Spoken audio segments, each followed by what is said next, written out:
got Johan Janse van Vuuren with me just to give his comments on his runners on Saturday, the 21st of September, on the turffontein inside track. Johan, I'll leave it to you. Thanks, Vix. Race 1, three smart horses. Moving in, very good filly.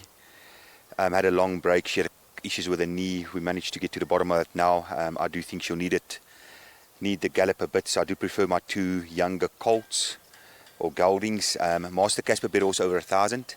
Simric, obviously very talented animal, but at the weights and over the trip, we prefer Master Casper slightly to Simric. If things don't work out for Master Casper, Simric is a type horse that can pick up the pieces.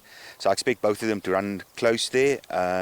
Not a cut and dry field. There's 3 or 4 in there that are decent up and coming horses, so form does change. Form do change.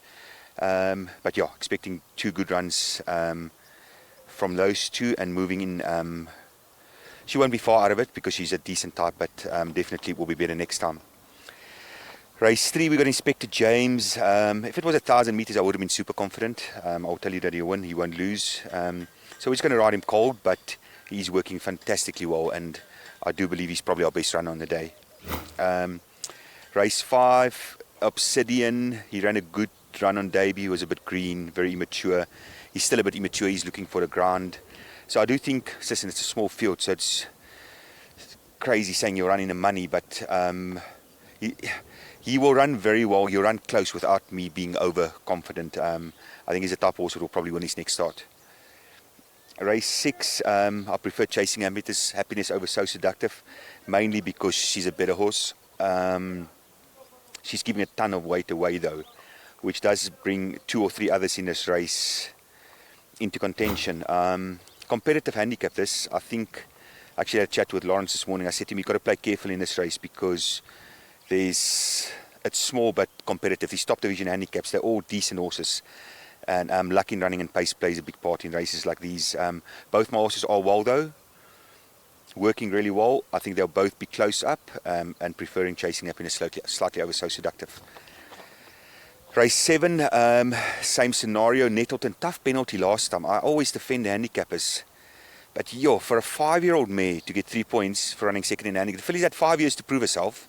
She could never run to 82, and all of a sudden when she's 5 years old, she runs to 82. Tough penalty, but anyway, we take it. The filly's well. I don't think it's the strongest bunch over here. I'll say she'll probably just about win it. If we never got that 1.5 kilogram penalty for last time, I would have been super confident, but yeah, we'll see, and we'll speak to Lennon afterwards. He's right more than he's wrong, so let's see how this one pans out.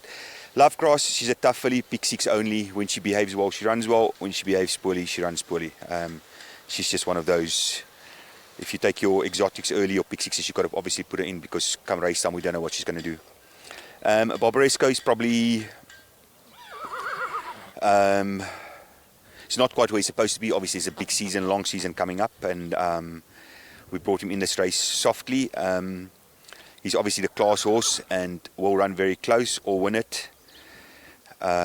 Just once again, it depends. A lot depends on the speed that's going to be here. But yeah, he's had a good prep into this, and he's looking super good, and we're expecting a big run from him, even though he would be a bit better next time. I think that's the lot.